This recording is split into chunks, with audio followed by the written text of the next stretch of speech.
Hello everyone, how are you all? I hope you all are doing good.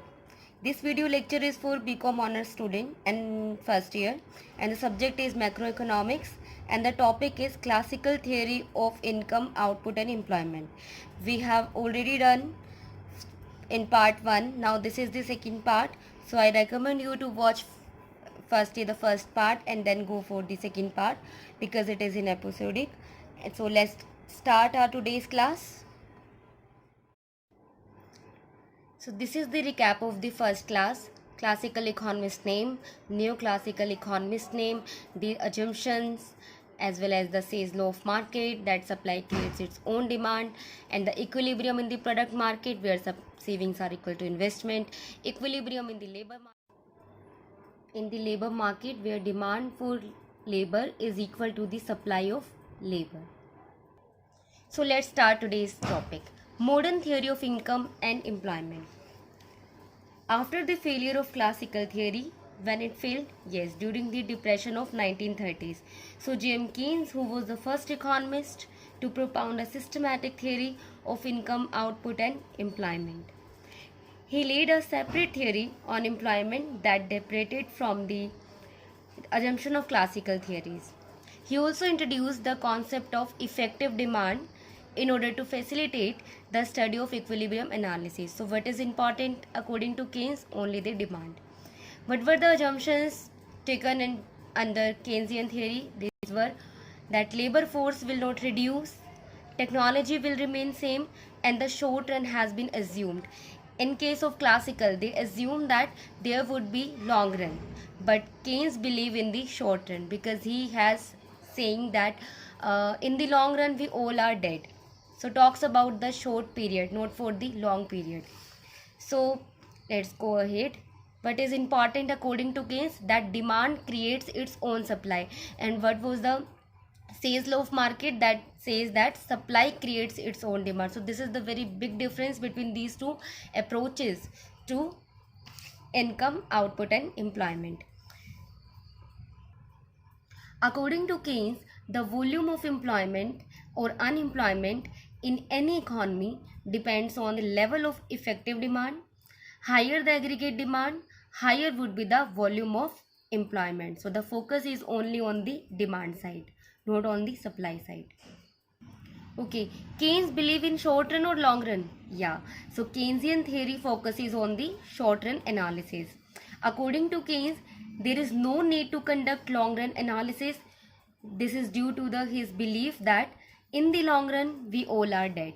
This was the proposition that he said, that in the long run we all are dead. That's why he believed in the short run.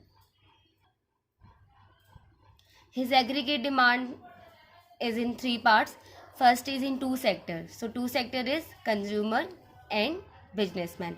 So aggregate demand is the combination of consumption and investment.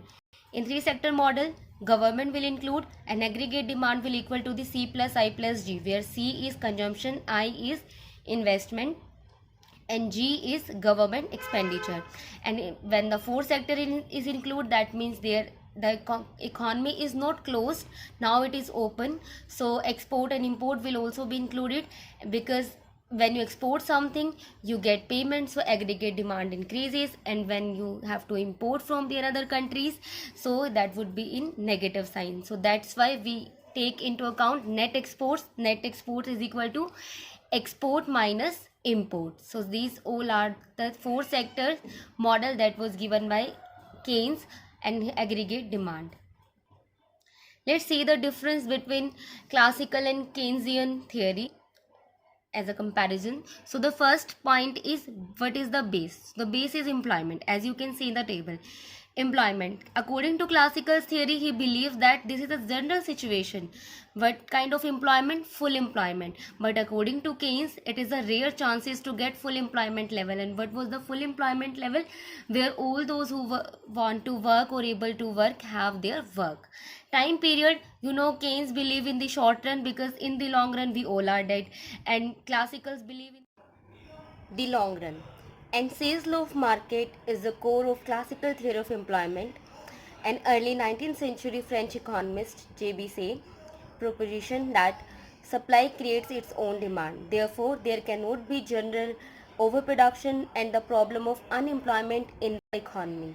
But according to Keynes, more emphasis was given to effective demand. He said that all income earned by the factor owners would not be spent in buying products which they had to produce.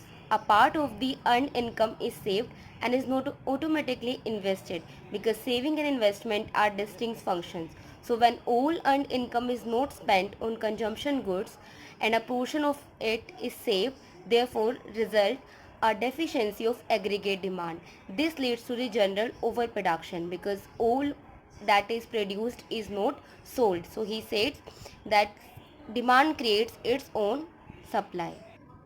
And the fourth and the last point is role of government.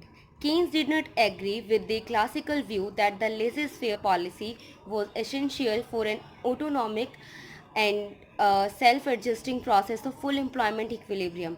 He pointed out that the capitalist system was not automatic and self-adjusting because of the structure of its society. So these all are the factors that creates comparison between classical and Keynesian theory.